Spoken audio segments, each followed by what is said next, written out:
Capes on the Couch podcast is for entertainment purposes only. Dr. Issues is a psychiatrist, but he is not your psychiatrist and does not have knowledge of your individual situation. For any personal mental health concerns, please consult your own healthcare providers. For medical emergencies, please call 911 or the designated number in your area immediately. Remember that you are not alone and help is out there.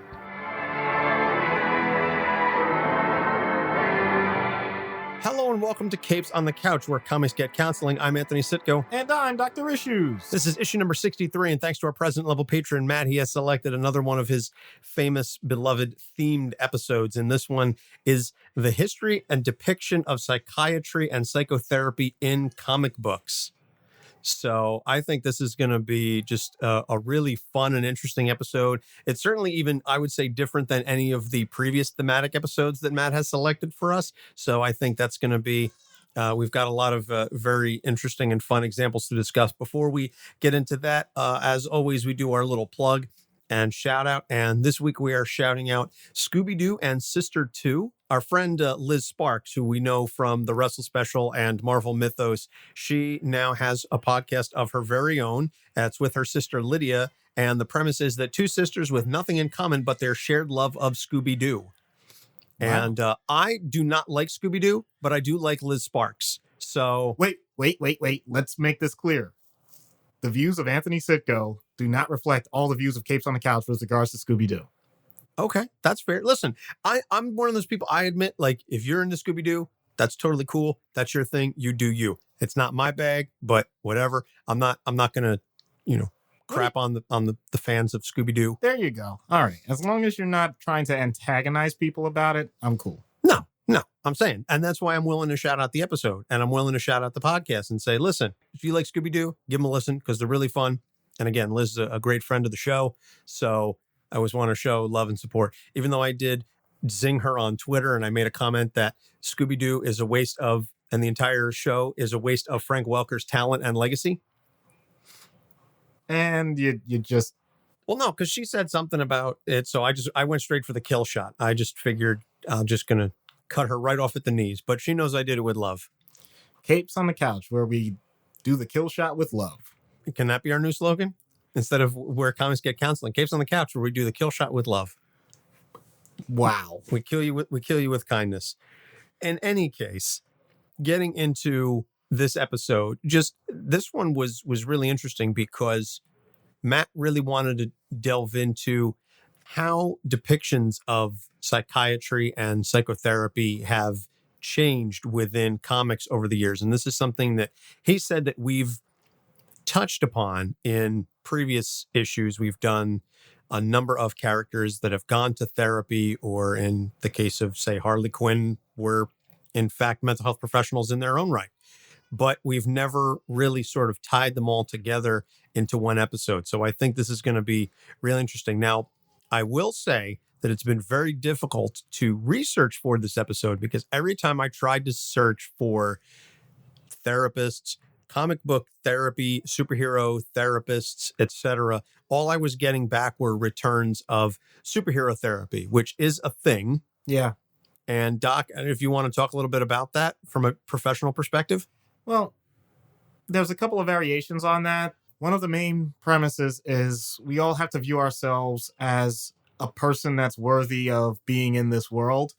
And superhero therapy can involve not just you, quote unquote, being a superhero. That's ridiculous.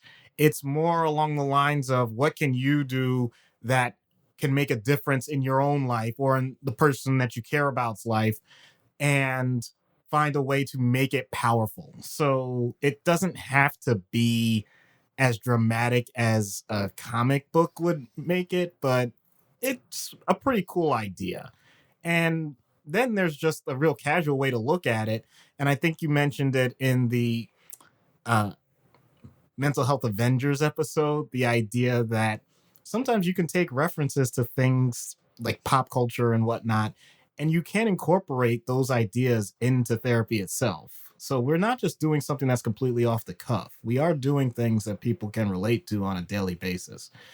Then there's some really out there things. I'm trying to do my best not to make it sound wacky, but you really do try and write your own story. You actually try and figure out what it is that you're doing. What's your great nemesis? What's the thing that's going to defeat that nemesis? And then you actually write it down, you record it, you act it out, whatever you want to call it. These are all things that, as long as they help people, I think it's cool. They're not always approaches that I do, but to each their own. Yeah. And so, as I said, trying to find depictions of psychotherapy and superheroes and even villains going to therapy through a keyword search has been very difficult. And so I was sort of going by some of the characters that have made it a part of their main arcs, or characters that have mental health and therapy as part of their background or their backstory. Doc Samson obviously being a very big one. Yay. And Harley Quinn being another one. And you can listen to the Harley Quinn episode to talk about that. And we'll get into that in a little bit. But now, see, you didn't have access to some of the professional literature that I have. And I didn't find anything either. So I was really expecting that was going to go somewhere more productive. Sorry. Damn you, Doc. So I think some of the earliest depictions, and I'm drawing just on base memory without any clear-cut examples, but some of the earliest examples are, we'll say, Arkham Asylum and all of the depictions therein. And I think that has been, depending on the writer, a very intriguing, though not necessarily realistic, depiction of how mental health is addressed. And then, depending on the writer, it can be particularly horrifying and just not based in any semblance of reality whatsoever. Right. And I'm looking and I'm thinking in particular of A Serious House on Serious Earth and the way that Two-Face was treated in that story, where he was given, first the coin and then the dice and then the 20-sided die, to the point that it was, okay, let's increase the number of options that you have. Unfortunately, it rendered him incapable of making any decision whatsoever. Right. That book, I think, frankly, was more based on just the art and using the medium than any attempt at a depiction of standard psychotherapy. But I do give credit for its artistic merit. It's not one of my favorite Batman stories, and I know that's kind of heretical to say around some Batman fans, but I felt that the story and the art were just too bizarre for me. I get it's an artistic piece. It's an artistic statement, and I give it credit on that. But as a Batman story and as a comic book story, I just, it wasn't, again, not my bag. Not going to crap on it for those who do love it. But I know you are much more of a Batman fan than I. What are some of your thoughts on Serious House on Serious Earth? The idea of geometric progression lends itself to something that psychiatry and psychology have noticed for decades now, which is the logic doesn't match the emotion. In other words, you think you have a solution to a very basic problem with a human being, and you just apply it brute force. I have yet to see that work in any capacity, so that's my answer for this episode. Everything else about that particular storyline, I understand why it holds a high level of esteem for people that read Batman on a regular basis, because it's not all about Batman. That's a daring thing to do if you don't do it with Batman or the Joker. That's the part that I think is more important than anything. Not that they're not important to the story, but it allowed everyone else to breathe. So I don't have an issue with it. And to be blunt, I didn't care about the art. So I can't even comment on that. But to answer specifically, since you mentioned Two-Face, systematic desensitization is an example of trying to get someone to do better than they did before with specific stimuli response. But there's a lot of backtracking. It doesn't just automatically happen with the next step. So you mentioned coin, dice, dodecahedron, isodecahedron, et cetera, et cetera. Who cares? Who cares? How is he actually responding to it? How is he reacting to it? How long is he going to give this credence? Because there are a lot of people, at least in my experience in therapy, after the first couple of steps, they'll say, yeah, I'm good. Why do I keep doing this? Why are you trying to create this situation that doesn't need to exist further than that? So I'll leave it at that. This is the type of thing where if you gave me maybe a half hour more, like just on this topic, I'll probably tear that book to shreds, but I don't want to do that. No, so that's fair. And I can definitely appreciate that. And I'm sure our listeners will as well. But so again, going back to Arkham and the way that it's been depicted in some of the, we addressed this to some extent in issue number 2, which was the Joker. And we really went into the deep dive on the Joker back then. And I really think that I kind of feel like we need to revisit the Joker. First off, because the show has evolved so much since then, but also I want to take a deeper dive into Joker in periods, because to try and summarize the Joker in an hour is a fool's errand. To try and summarize the Joker in a certain run on a book is still, a very large bite, but you can do it in theory if you sort of skip a lot of the background stuff and you just jump right into what's the analysis and how is it done. But the depiction of the Joker, who I think we can all agree is the most famous patient in Arkham's history, I think the depictions of the therapy that he has undergone there, again, run the gamut from the based in reality, but a little out there to, all right, there's just no way there's anything even remotely close to it. And unfortunately, without really pointing to particular issues or even story arcs, I think it's hard to do that discussion justice. So I do apologize to Matt and all of our listeners for saying, well, here's where it's good and here's where it's out there and such. But one of the things that I can talk about is The Dark Knight Returns, because that's its own separate standalone story. And we can point to the fact that the Joker, I forget the therapist's name. I forget the doctor in the book. But the Joker was catatonic, and he sees Batman on TV, and he starts to come out of his catatonia, quote unquote, because, again, comics. And the therapist feels that he's managed to address the Joker's homicidal tendencies, that he's made him, at the very least, no longer completely antisocial, and brings him on TV to show off, hey, the Joker's been reformed. And then the Joker proceeds to kill everyone in the audience. That's one of the dumbest things I've ever heard in my life. All right, I'm sorry. I know I have to make sure I'm a bit more open about my thoughts on this, but that's where I start. I'm so sorry. No, I think it's incredibly unprofessional, and just reading it, and then also the animated adaptation. I thought it was incredibly presumptuous of the therapist to do that, because it was more about, hey, look at me, look what I was able to do, than any authentic attempt to show reformation on the part of the Joker. Right. And you never really, the thing about it is, and I'm sure it's because of the story, but you never get the sense of exactly what the therapy was. There's not a deep dive into the therapy that got the Joker from the catatonia to where he's on TV. It's just more of, that's the plot point that I think Frank Miller wanted to get him there. So he said, okay, yeah, he went to therapy and he came out of the catatonia and he and now he's on TV.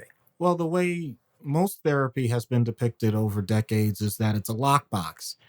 And to be honest, there's a reason why it's been presented that way, because the association with anyone, quote unquote, going to therapy has been treated in the same manner.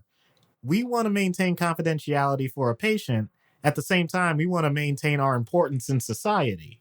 So we want to tell people, yeah, you need to get help and go to a therapist, but don't actually say that Don't say anything about what it is that you do. Don't say anything about when you go or what type of therapy you're doing or anything of the sort, because we don't want the messy details. So in that way, I think that is accurate.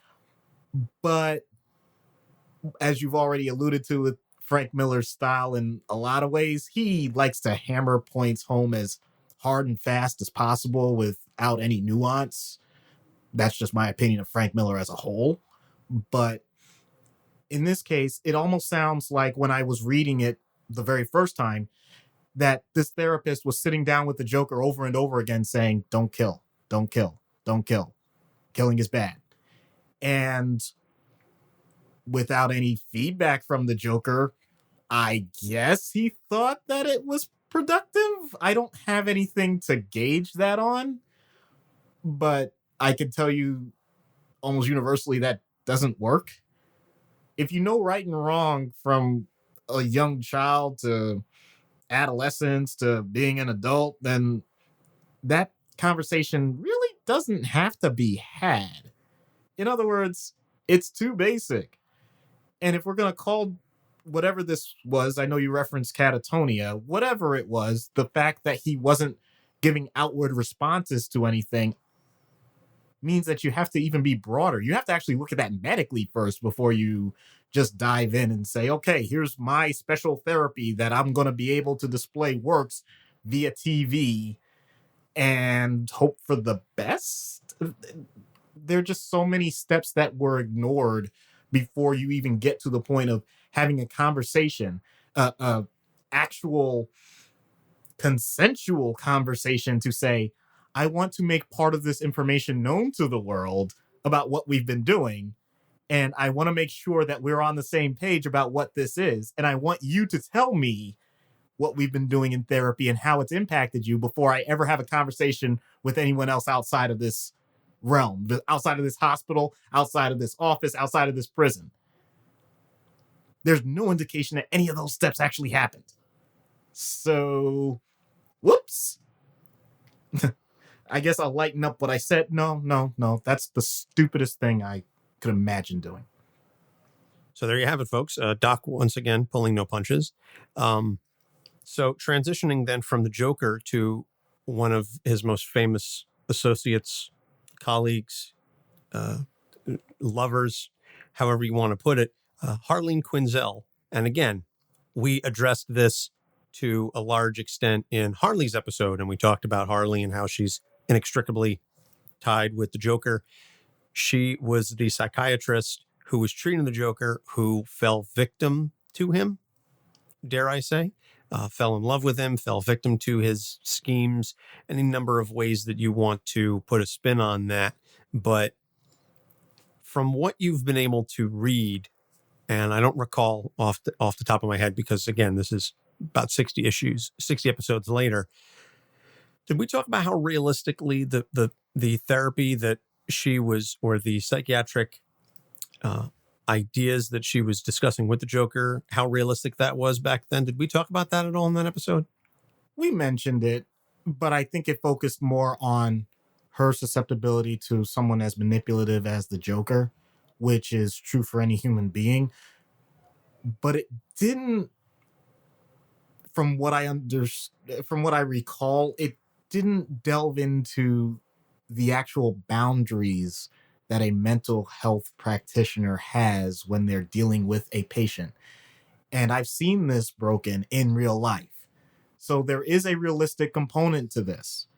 It's human nature that when you talk to someone over the course of however many days, weeks, months, that you do develop some level of relationship. It can be positive, it can be negative, it can be a combination of the two. But you have to acknowledge that it's there.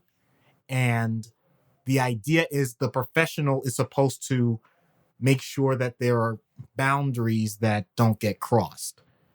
Unfortunately, because we are all fallible human beings, not everybody agrees, first of all, what those boundaries should be. In other words, let's say you were my patient and I saw you for therapy for 5-6 months, something like that. For whatever reason, maybe you moved, maybe it I no longer took your insurance, whatever. You're no longer my patient. Can I still maintain a friendly relationship with you? Now, I will give my clinical and ethical opinion. I don't think so. I don't think it's worth it to do something like that. There are other people that may say, give it a space of the amount of time that you were seeing the patient for therapy, give that break. And then if there's no other continued clinical contact, then yeah, that person can be a part of your life in some other way. Maybe you're, as an example, social media friends or contacts or whatever. I don't think it's worth that risk. That's just, once again, my clinical judgment. I'm not trying to say there's a particular right or wrong with that, but I think almost universally, we all agree that if you are still actively treating a patient, there is in no way that you should have a romantic relationship, that you should pursue even just colloquial general friendship, quote unquote, because there's just too many messy interactions that may happen that may cause more harm than good to both people. It's really obvious that Harley went way past that line. The depiction of how that line gets blurred, depending on who is doing it, it's not that bad. In other words, it can be accurate, because I could give examples, I won't do for HIPAA purposes, I could give examples of doctor-patient relationships that just went way off the rails. And unfortunately, no one really caught it in time. And so it did have negative consequences. So it's not unrealistic for something like that to happen. I'm not aware of anyone that dresses up like the Joker or Harley, but yeah, it's At not least that, not outside of, conventions. right. But it's not that far off to happen, honestly. But I have yet to see it happen in a positive way. And if there's any other professionals or patients, if anyone has had it happen in a positive way, then good for you. I'm not sure it's a system that's reproducible, so I can't advocate it. Fair enough. And like I said, I do think it's not a surprise to hear that their relationship starts inappropriately and just goes from there. But it's as you said, the question of how we get there and how realistic that is. I think that's very interesting. And I don't recall us getting into that discussion in either the Joker or the Harley episodes. Right. So we may have to end up doing, maybe if our listeners want it, an entire episode just based on the Joker Harley relationship. Because I do remember from the Harley episode that an overwhelming majority of that episode was spent on her relationships with the Joker and then Ivy, with very little on Harley herself. And I do think, to be fair, that's because so much of her character's history has been dominated by those relationships. Yeah. But I do think that there's a lot more to Harley as an individual. Mm-hmm. And we will get in when we get into Heroes in Crisis, we can talk about that as well. But I do think that maybe a Harley Joker episode, just to talk about how that should not be your relationship, #relationship goals. Because I see so many people, and we talked about that in the episode. Oh yeah, we definitely talked about that. I'm a Harley looking for her Joker. No, you're not. No, you're not. No, you should. Nor should you be. Right. But I digress. So we've been talking a lot about DC and their depictions of Arkham and the Joker and Harley and so on and so forth. Let's switch over to Marvel now for a moment, and let's talk about your boy with the green hair, your boy Doc Samson. Never heard of him. No, I know. And Doc and his history with the Hulk as Bruce's therapist, in the 80s and 90s, it was primarily a lot of lie down on the couch and talk about your feelings, which Matt mentioned this when he was making the pitch of the episode, that the 80s were the zenith of depictions of therapy in pop culture. I don't know by what rubric, because I feel that in the 80s, there was still a large stigma surrounding the notion of going to therapy versus now in, the end of 2019. And we've discussed this ad nauseum on this show and through our cohorts and our friends, that the stigma is being broken down hard. It's not even at this point like a brick by brick. It's coming down with sledgehammers and wrecking balls.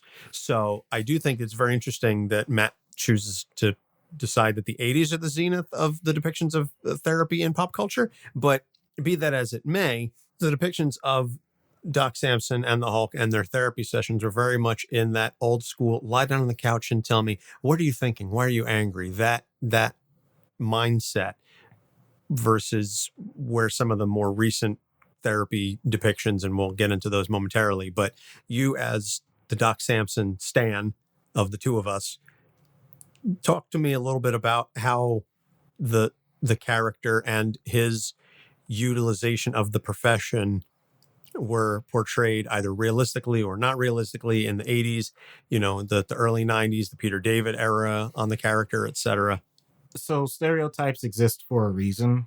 The whole couch thing and why we have it in our name, it's a real thing. Or at least it was commonly a real thing. It falls into classic psychoanalysis, which was much more free-flowing and much more open, with the therapist being a blank slate and the person coming in doing most of the reflecting, most of the talking. So a couch would be conducive because it would be incredibly comfortable and allow the person to get into the type of mindset that they would be able to do some free association. There's lots of different types of psychoanalysis that can be done in that circumstance. And if you want to go by that classical school of thought, then there's nothing wrong with that depiction. Except that's not what it was being used for in comics or other movies or anything else. It usually was used as the backdrop for comedy relief. In other words, the idea that you had someone like Bruce or the Hulk or whoever on a couch, it gave the juxtaposition of incredible power and brute force domination now being this meek and subdued creature that is being managed by, sometimes off screen, you don't even need to see a therapist, but in the case of Doc Samson, you definitely saw him taking control of the situation, almost like you would a wild animal. That's not how most therapists view themselves, but when you look at it in a comic, it just gives this idea that, wow, that must be powerful. How are they able to do that? The problem is there are multiple schools of thought when it comes to therapy. And psychoanalysis has definitely shifted down in terms of where it is compared to so many other types of therapy, especially cognitive behavioral therapy is now the big thing that everybody knows. And that's much more a typical conversation. There's also interpersonal therapy, which, as the name states, it's much more focusing on exactly how you are supposed to have interactions with one another. Then you have different types of other therapies that are much more focused on particular skill sets, especially for people that may not have certain cognitive or do have cognitive deficiencies. So all those things get thrown out the window because that's not as appealing to create a massive dramatic contrast. That was the point. Doc Samson as a character, as a therapist, I always thought was really awesome. And I think I've mentioned this offhand once or twice in an episode. Basically, it's the idea that even if he has to focus on a lot of esoteric things that we don't all understand, he could still kick butt. And if the Hulk got out of line, he could still match him physically. So I always thought that was awesome. I always thought that it showed that we're not weaklings. We're not just these passive punks that are going to be taken advantage of by people stronger than us. But that's me personally. I don't know if that matches what other people thought about with therapy. The other thing, of course, comes to the efficacy of this, because at least from a comic standpoint, you don't want just talking head panels with Hulk. You want some action. So there's always this tension in the background that at any point things could go off the rails. Depending on what level of therapy you're dealing with, that could be realistic, that could be unrealistic. There are times where I will talk with my colleagues about patients that are either in the hospital or in the office where we're like, man, oh man, I don't know how we got through that session because they really seemed in tight control. The term tight control usually means exactly what it sounds like. The person is ready to blow, but they don't. They don't for whatever reason. And sometimes we give ourselves credit. Sometimes we say that's just pure random luck and chance that it didn't happen this time. It may happen the next time, but what do we do to prevent it from happening at any point? So that tension, I think, is very accurate. But if you have a stable patient, regardless of what their history is, then you don't have that. And it's pointless to say, well, I know 20 years ago you did this thing that ended up either hurting yourself or hurting someone else. Let me bring it up for the 50th time. And in comics, it's much more common that you always bring up the negative thing. I think we mentioned that with Hank Pym and the Slack. Mm-hmm. You just bring up that one negative thing every single time, every single session, and you wonder why you're not getting progress. If a person moves past that in a good way where it's not on their mind all the time, you let it be. Can't do that in comics, though, because you don't get drama. So that's the part that I think is clearly not accurate. And yet, you know, you have to do it because you need that antagonism, because you need to have events happen that creates a compelling story. It's the anthropic principle. Perfect. Yeah. Very interesting analysis of Doc Samson as a character. I guess I never really considered some of that. But then again, you're the professional, I'm not. So I wouldn't see it from your standpoint. Hey, I'll put it this way. When I know for a fact I had to stand in when one of my colleagues actually got attacked by a patient, I'm sure he wished he had some of Doc Samson's power at that point. Very true statement. Very true. So the next one that I want to talk about is a single issue. And I know we just discussed this. We were talking about this offline and prep for this episode. And it's one of the ones that Matt mentioned. Ultimate Spider-Man number 45. Aunt May in this universe is much younger. She's hipper. And she goes to therapy because of all the trauma that she's undergone in her life. You know, her husband was murdered, Uncle Ben. You know, her sister died earlier. Yeah, and then in this universe, Captain Stacy dies. So Aunt May and Peter take in Gwen to live with them for a while. And May is seeing a therapist at this point because, and Doc, you talked about this when we were prepping for this episode, that's one of your favorite panels. She said, you know, my sister died. I didn't go to a therapist. My husband was murdered in front of me. I don't go see a therapist. And now a man I've spoken to maybe a half a dozen times in my life, he dies. And now I'm here. And it's the idea that this is the breaking point and she doesn't really understand why. And she also has this misguided belief that everyone around her dies. So she doesn't really allow herself to get close to anyone. I think it's a very real and honest depiction of a therapy session. And I want to get your take on it because, again, it's a single issue.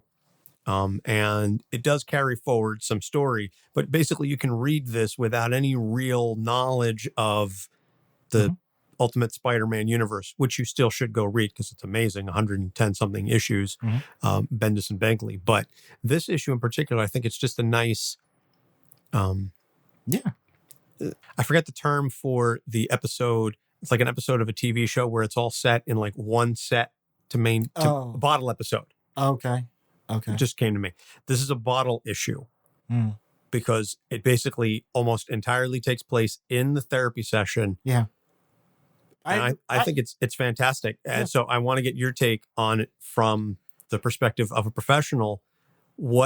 How real was that session when you were reading it? And I hadn't read this ahead of time. Anthony told me just before we were about to record. So I read it right then and there. And I agree wholeheartedly. This was well depicted. First of all, the idea that the person has now demonstrated the energy and the effort to say, I want an outside opinion of things that are going on with me. How I got there or where this is going, I have no idea, but I'm doing it. I'm taking that step. The therapist at this point is almost like a fisherman. You're trying to reel him in. And I don't mean that in a manipulative, negative sort of way. It's just making sure that the person recognizes, yes, you are accurate, that I'm here to be a positive reflection of the things that you're going through. And I'm going to give you feedback. That feedback may or may not be accurate depending on what you're telling me, but we're going to continue to adjust until we get it to a point that allows you to have some sort of positive outcome. That dialogue, that back and forth, even though I summarized it in about 20 seconds, it's the whole issue. And it's done incredibly well because Aunt May doesn't really know that it's happening in the process. She doesn't have to turn a different part of her brain on and off just to have these conversations with the therapist. It's incredibly organic. Now, does it happen that quickly with most therapists? Probably not. But the way it's depicted, it's clear that this is in progress. It wasn't meant to be, oh yeah, this is the first time it happens, but everything's solved now. Thanks. It's great. No, no, no, no. You can tell underlying this, there's still a lot going on with her. And she may not be totally comfortable with everything that's going on. But everything from the anxiety of just why this was the last straw. And the therapist, I think, accurately points out that you're developing more and more this negative view of yourself. And you're developing the idea that you can influence things that you can't. And Aunt May makes it clear in her descriptions responding to the therapist, I'm not crazy. Now, why is there a jump there? Because we know Aunt May is not crazy. We know that she's been through a lot. But it's a fear that people have when they go to therapy, that what they're saying, because they're in a therapist's office, is ridiculous or is going to sound absolutely out of touch with reality. And that's always a risk. But the therapist makes sure that she keeps her reassured that everything that you're experiencing is real, including the emotions. There's nothing wrong with that. And as long as you're willing to make an adjustment here or there, you might actually feel better about yourself. The fact that Aunt May was taking so many external things, and she mentions Spider-Man specifically, that so many things happen around Spider-Man, she gets worried about what's happening to her nephew, Peter. But she knows that Peter might be in danger with all the things going on in the world, including Spider-Man, that if she pushes him away, she doesn't have to emotionally deal with it as much. And the therapist says, well, that's a risk. That's definitely a risk. But then why would you do this with this stranger being brought into your house?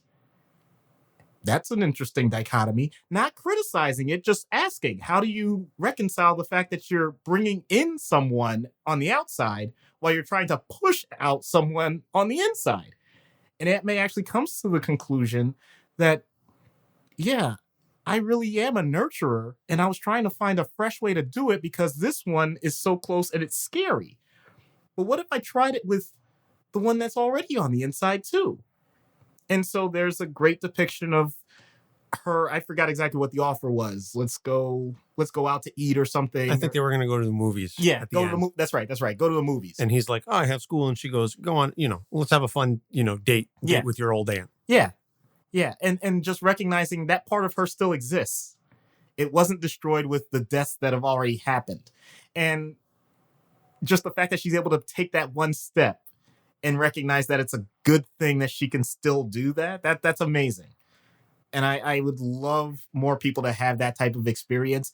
And I love the fact that at no point with that conversation with Peter did she ever say, oh, I'm so thankful that my therapist got me to do this, or whatever. Never came up. That was her idea, her thought, independent of anything that she had in a session.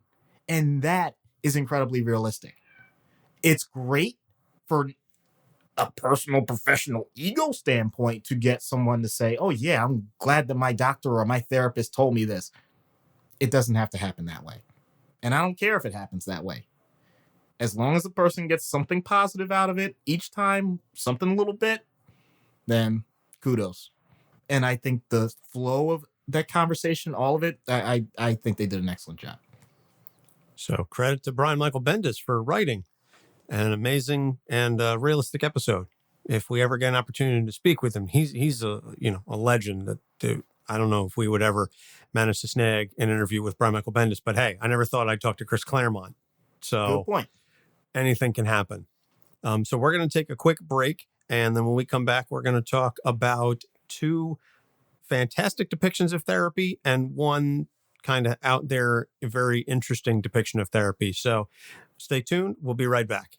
Greetings and salutations. This is Cage's Kiss, the ultimate Cage cast, where we discuss the movies and life of the national treasure, Nick Cage. There are 3 of us here, and I can't help but notice that none of us are Nicolas Cage. Did nobody call him? What? A Cage cast with no Nick Cage? No, instead of being Nicolas Cage, we're 3 Nicolas Cage experts, which is the next best thing. I don't think we should admit to being experts. Too late. We are not experts at anything. We are not life coaches, and we are not in any way, shape, or form qualified to give you suggestions on life choices.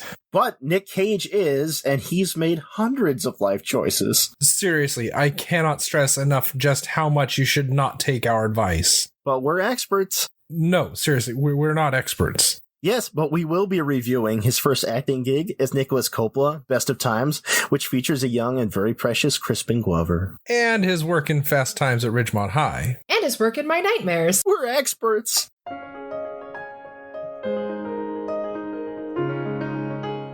Do you love true crime, history, and mysterious happenings? Every week on The Cult of Domesticity, a guest and I discuss a different historical happening, a true crime story, or whatever strikes our fancy. Join me, Courtney, every Thursday to hear some fascinating tales from some fascinating people, wherever you listen to podcasts.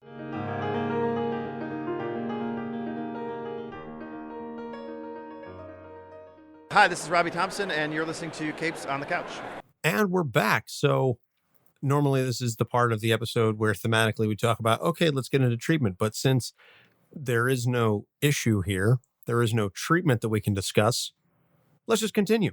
So I don't want to belabor the point too much, but I want to bring up in terms of, we've talked a lot about, I think the Ultimate Spider-Man was a very good depiction of therapy and probably the best depiction of therapy we'd had up to this point, maybe chronologically speaking. Now we move into some of the more recent Marvel stuff, and I really do want to highlight just how amazing and authentic Nadia Van Dyne was in terms of her journey through therapy. And really, if you want a lot on that, you can listen to our episode that we did the interview with Jeremy Whitley. But Doc, since we never really had much of an opportunity to do, I guess, a thorough breakdown on that, or a fair or thorough analysis of Nadia, since it was mostly just the interview back and forth, we never really got an opportunity to talk about just some of the realistic portrayals. And I know we discussed briefly in the interview how Nadia going to therapy, some of the time frame was compressed, but it was very realistic. But what are some of your thoughts on just the way the therapy was handled in there? Because we talked about how realistic her bipolar depression was portrayed, and we touched on the therapy, but was there anything that you wanted to add that we didn't already get a chance to say to Jeremy? Cool under pressure. The idea that you can recognize a patient has some severe symptoms going on and yet not make it sound like it's the end of the world, which is an amazing thing to say when you consider in superhero comics, it could really be the end of the world. Giving Nadia the space to be ill. It's something that doesn't come across as well in writing in general. I don't know if comics adds a flair to it because you have to have the graphic medium to go with it. And I think the best opportunity still remains in television and film, whatever. But you don't have to make the person seem like they're, how do I put it? There's a certain crazed look that is common in comics when people are going through something to say, this person is crazy. And although they definitely emphasized the stress that she was going through, I didn't get that typical depiction. And I didn't get from any of the therapy scenes that the therapist was in what I like to call the react shocked phase. What I mean by that is when a person is shown to have an intense emotion one way, then the person that's receiving it has this look of horror or dread or whatever. I also reference back the Spider-Man issue that we talked about. There were some panels where I thought to myself, okay, that's a little dramatic for a therapist to look that way, but so be it. I know it's a graphic medium. You have to do it. But everything else about how Nadia talked, how Nadia responded to the therapist, and the therapist almost, I don't want to say deadpan, but basically just acknowledged it without saying automatically, you realize how wacky this sounds, right? Or you realize just how severely ill you are when people are responding this way. There was no judgment. And that's hard to do because you got to fill pages. And I felt like the entire time as I was reading it, this is hard to describe, but I never felt rushed. Never once did I feel rushed while I was reading through it. Because every other, even the Spider-Man one that I mentioned, I said it was compressed, and I'm glad they didn't just end it. But even then, I realized this is going to come to an end in this episode. With Nadia, I recognized this is going to keep going in a way longer than we're going to see. You don't have to see it. And they acknowledged it. Yes, I know that it has to come together, and I think Jeremy was very clear, though, that he knew he had to make sure it didn't go too poorly. Discussions with medication, discussions with... I mean, none of it seemed forced. It all sounded like organic conversations that you knew were going to have to be had. And as long as you had someone competent enough to do it, then things were going to turn out as good as they could. Maybe not perfect, maybe some bad setbacks, maybe some pissed off colleagues, but at some point things are going to get better. I think I'll leave it at that, mainly because if I wanted to nitpick, I would say that flipping from mania to depression back to mania, they're not smooth transitions. They're not as clear cut as this seemed. As a matter of fact, in the DSM, there is a diagnosis called mixed episode where you can have symptoms of both. But like I said, I think that's nitpicking. Other than that, I'll just once again give credit to actually doing homework and portraying things as best as they could. All right. So moving from one depiction, like I said, we had an at-length discussion with Jeremy Whitley about that. Moving to another character that that I have spoken to the creator about, and that's Robbie Thompson with Silk. Cindy Moon also was in therapy. And what I found very interesting about her session was that, and to compare and contrast with Nadia goes into therapy saying, I know I need help, et cetera, and she's forthcoming about all this.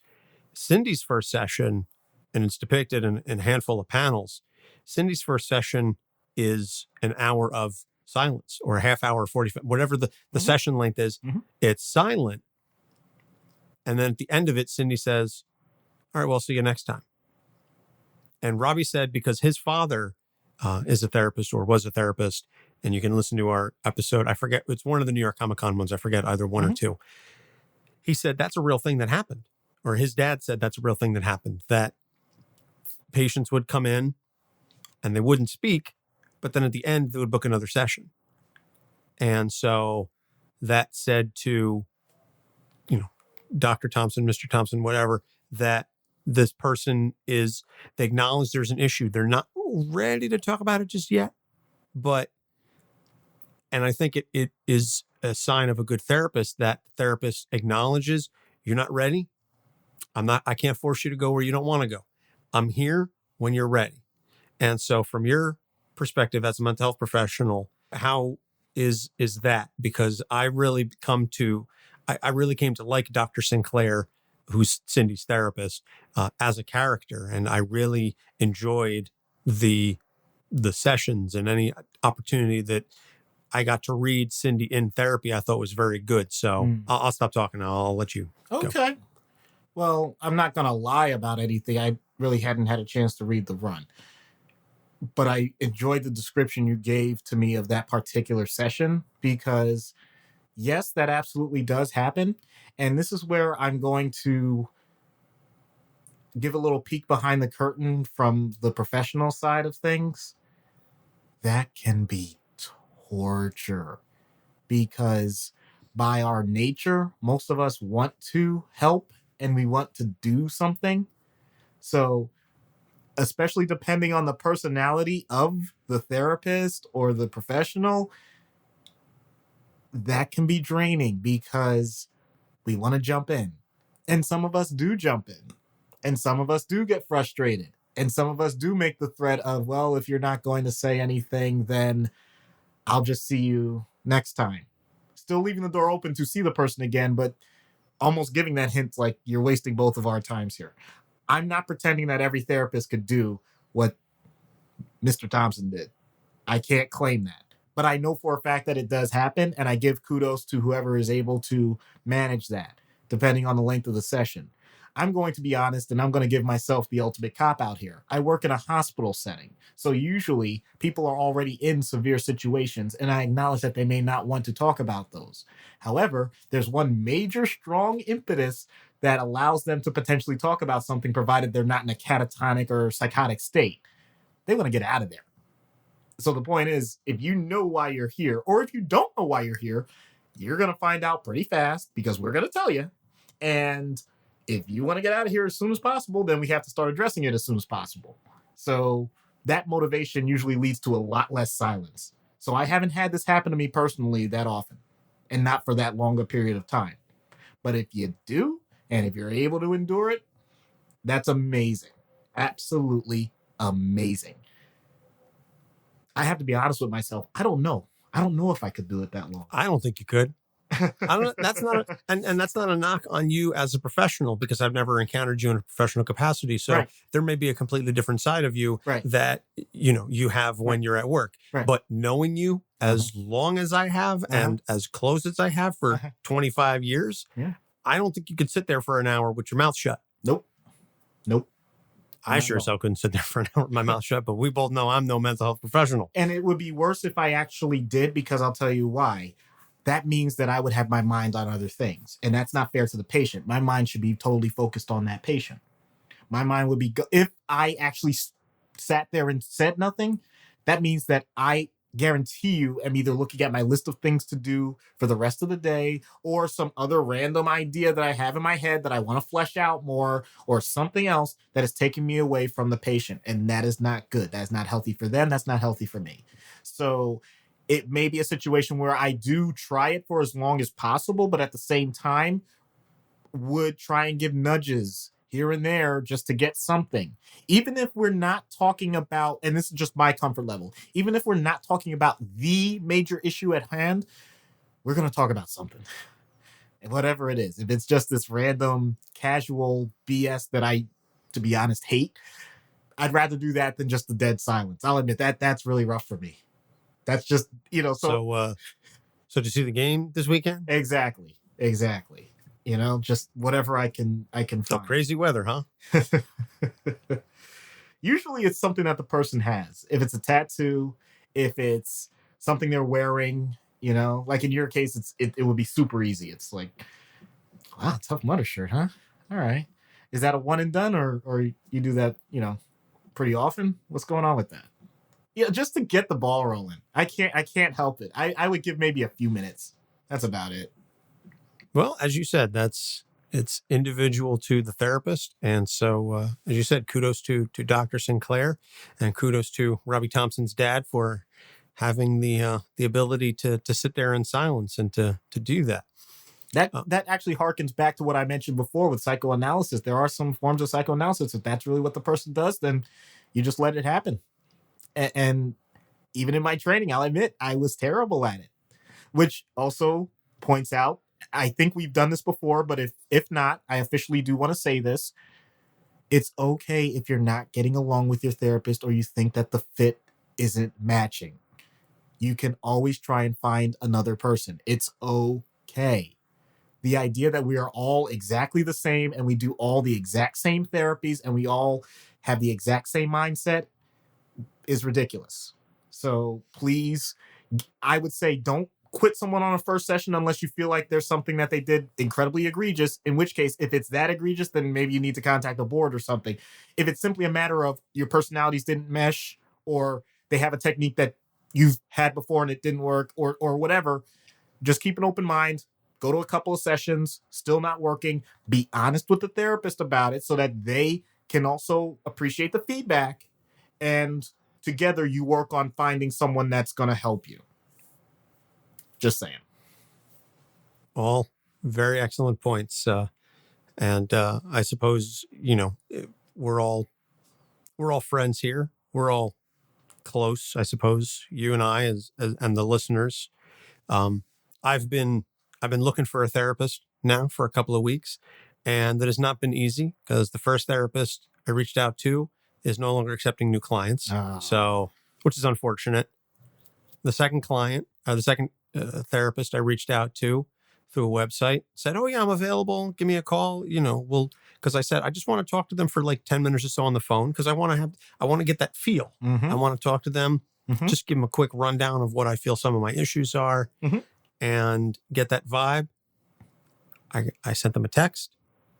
I called them, left them a voicemail, heard nothing back. Mm-hmm. So now I'm going to try again. And it's just, it's disheartening. I'll say that. I hear because I spend all this time, spent 60 plus episodes talking about breaking down the stigma of mental health, and it should be wonderful, and therapy is great, and all this and that. Yep. And I finally decide to take the steps and take the plunge myself after talking about it for so long. Yeah. And I'm having some difficulty. This is your introduction. This is my introduction to it. So it's a little bit of a kick in the teeth. I'm not going to lie. Yeah. But having said that, I also want to state unequivocally, this is not dissuading me from continuing to seek therapy. I am just going to keep looking, because if these first two weren't available or able to get back to me, then they weren't the person that I'm meant to sit down and speak with. So, and that they're not the right fit for me. So I'm trying to keep an open and honest mind, but I'm a fairly positive person, and I do understand and acknowledge that someone else may not have the positivity that I have. And so someone else may be in a more dire or emergent position, who is more desperately looking for someone, may take that as a personal affront that, oh, well, then there must be something really wrong with me if nobody wants, I'm looking for help and I can't, and no one wants to help me.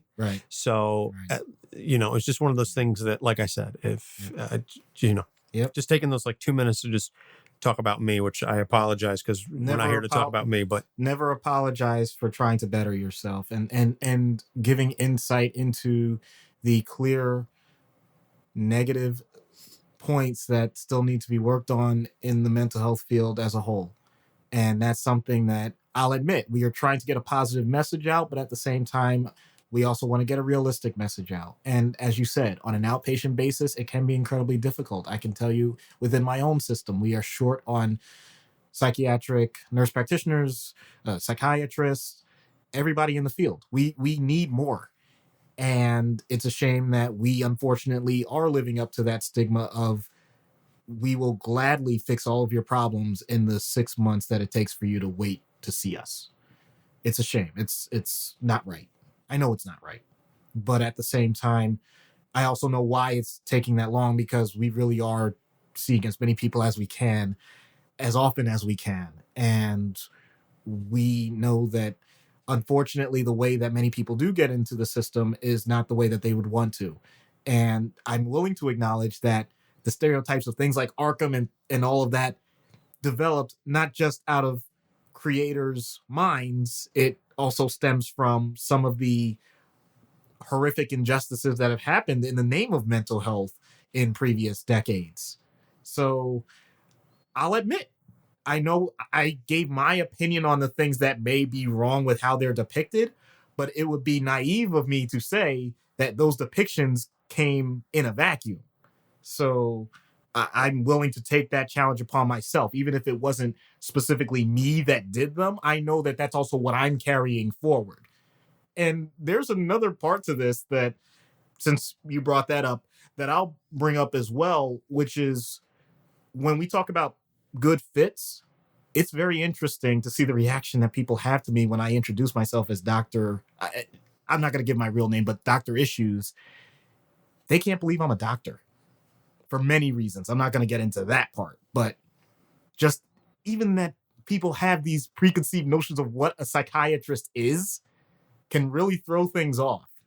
So I think we can do a lot of good by you saying what you just said and me acknowledging it and figuring out how we can make it better. I know that there are people out there that are doing that, but if, for the sake of anyone's benefit, if you feel like you've been thrown away by the mental health system, I'd like to say that you still have the opportunity, and you can always call your emergency number. 911 may not be mental health experts all the time, but they can get you connected with people who are. Always. And I know that's a US-centric thing. The designated emergency contact number in your area is always available. So how many times do I have to say this?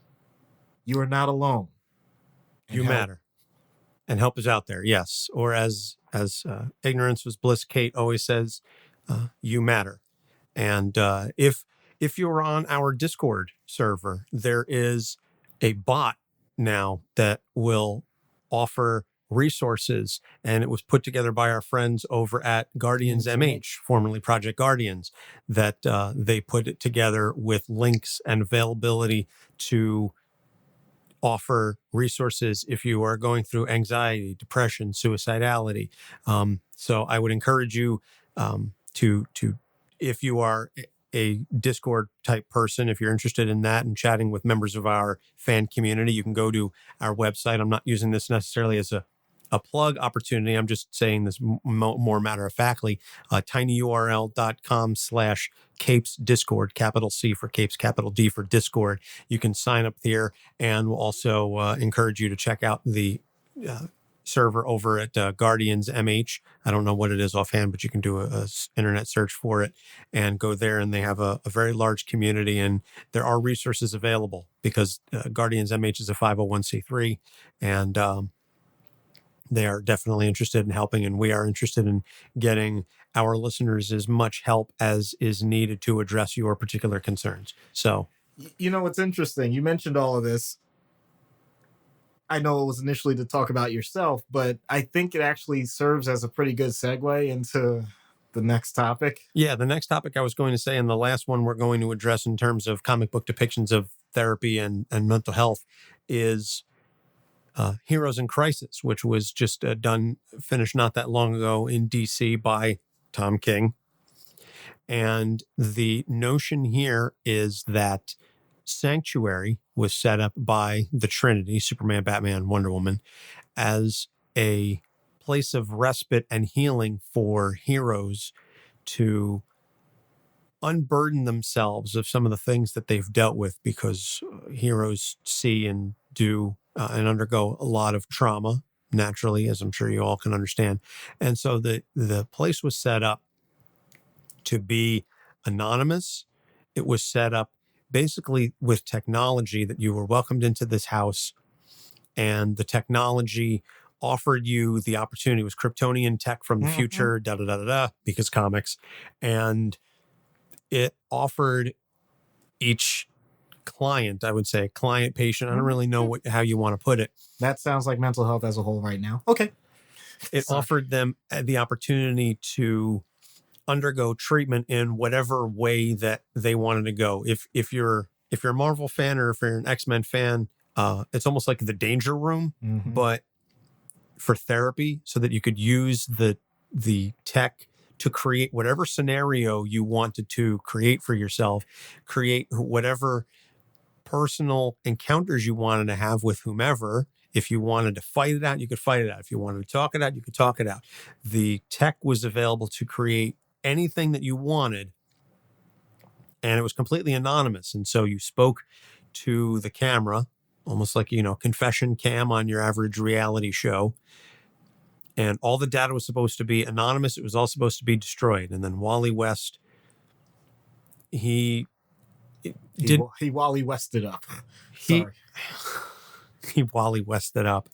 Wally was going through a lot of guilt, and so without too many spoilers, Wally had some issues with the house or with Sanctuary, and it didn't go so well for him. And as a result of that, it didn't go so well for a lot of other people.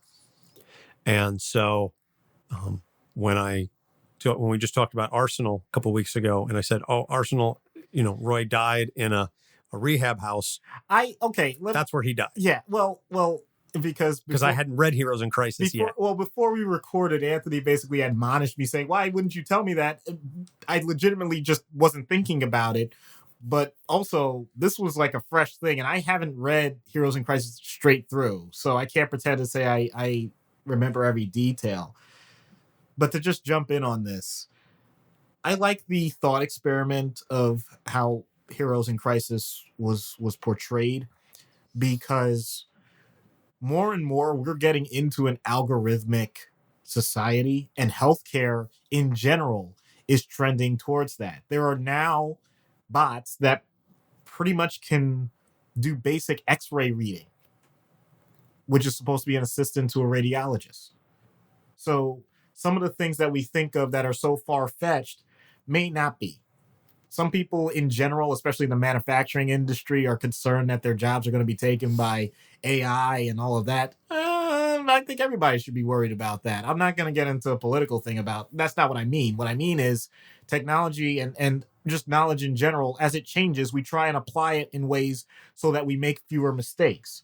So the idea that a patient or client-centered health initiative is not that far-fetched. It's not that out of the ordinary. Of course, it's not meant to be as all-encompassing as the Sanctuary is. And that's the part that creeps people out. But having said that, is it really that far off to tell people, do what you think is going to help you the most, and you'll be able to find ways with whatever you can piece together yourself, and it'll work out for the most part? That's what people do anyway. People search for tons of stuff online and get in their own minds what is the right way to fix their problem. And then they wonder when they get an outside opinion of a professional that's literally been studying this for years, they may get feedback that says, I'm not so sure that's the way to go. And we end up in this difficult spot as professionals, because now we have a person that has already come to their conclusion about what the right way to do things is. They expect us to either go along with it and simply be their sounding board, when the professional may actually recognize this could be potentially dangerous or harmful. But we don't want to alienate them to the point that we cut them off.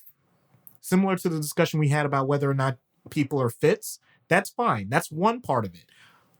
But we don't want to leave a person in turmoil and let them go down a dangerous path.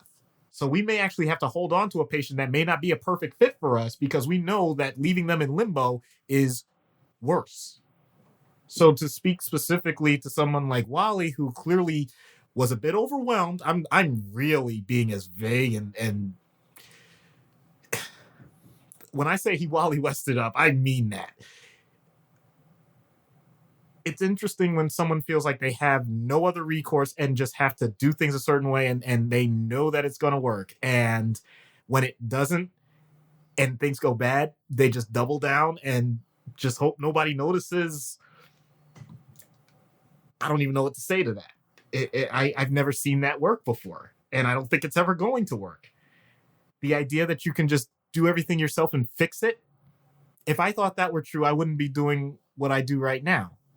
I would just have everything figured out for myself, and I would be on my own private island with the people that I care about, and they would all be totally taken care of with billions of dollars, and we wouldn't have this podcast. So I don't know. Sounds pretty good to me.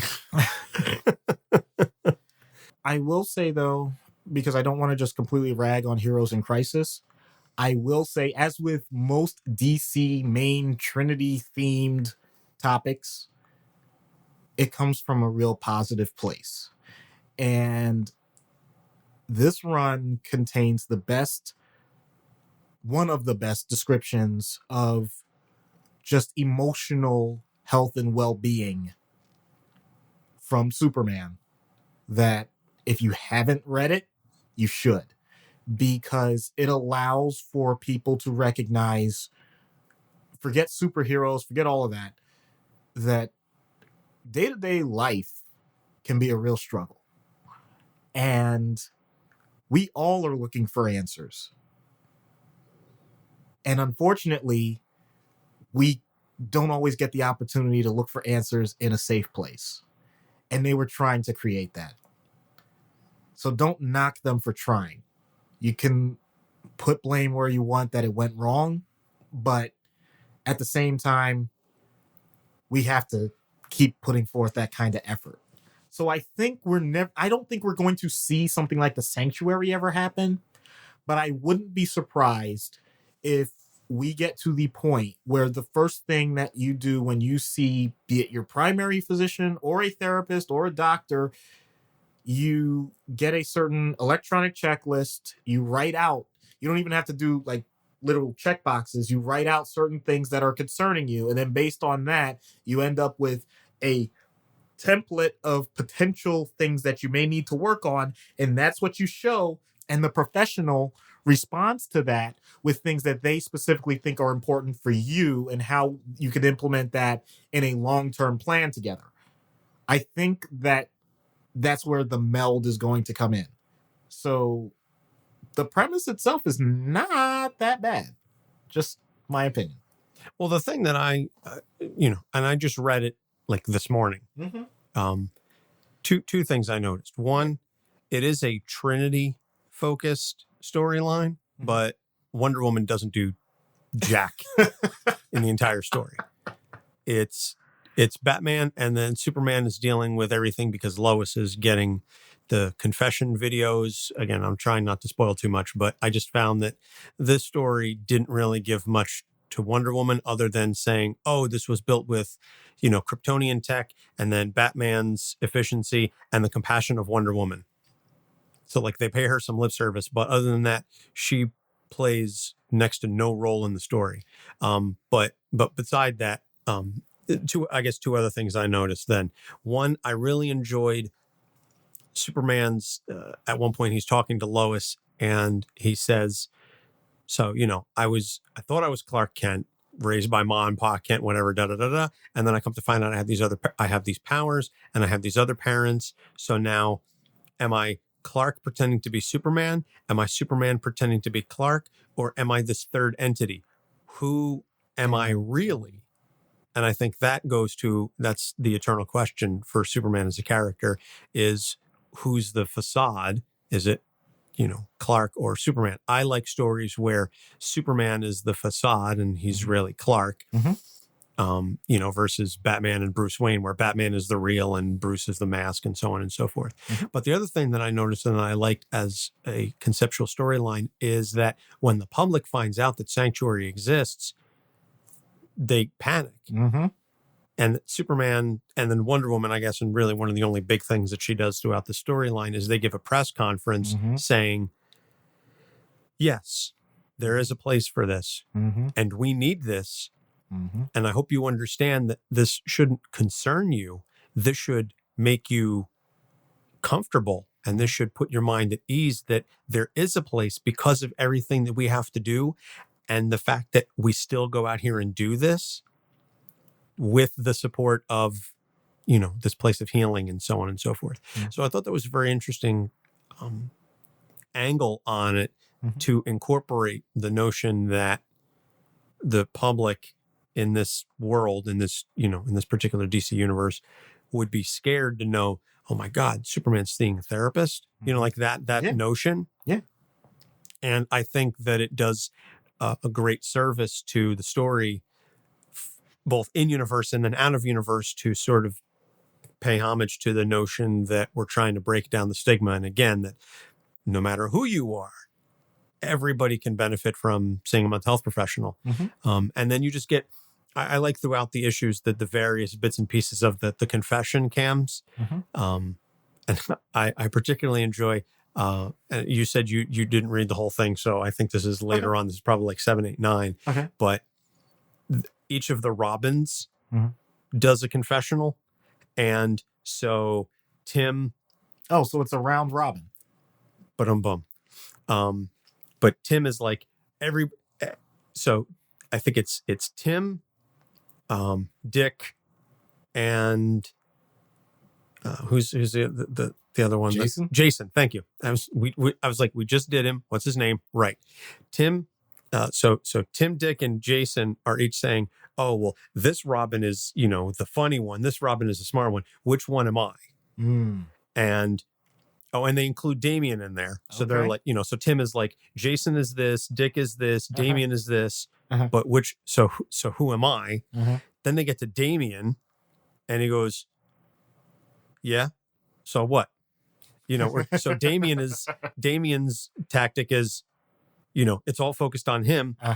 Then they get Stephanie Brown, who goes, what did they say about me? They forgot about me, didn't they? I know they forgot about me. Oh, no. I just thought that was just, it was so, because again, it's like an aside thing because you're supposed to be focused on, right. The story is very Trinity centric plus Booster Gold, I was gonna say Wally West and Harley Quinn. Those are the. I was going to say, we can't forget the fact that Booster and Harley are definitely involved in all of this. Oh no, Booster and Harley are some of the main characters in this. Because people don't realize, you can check out our episodes on Harley. You can check out our episode on Booster. I love Booster. He is such a lovable loser. Does not come across. Hold on. Let me time out. Does not come across as a loser here. Okay. Just want to make that clear. No. He definitely doesn't come across as a loser here. And I really like him and Ted going back and forth, and then that relationship and that connection that they have there. I thought that was very well done. But just like I said, those little character moments. And when they were talking to, like I said, the different Robins, I think Jason was the first one, and then they got to Dick. Okay. And then they went to Tim, and then they went to Damien, and then they went to Stephanie, and Stephanie's like, what did they say about me? They forgot about me, didn't they? I know they always forget about me. It's like, oh yeah, that's right. She was also Robin. Oh.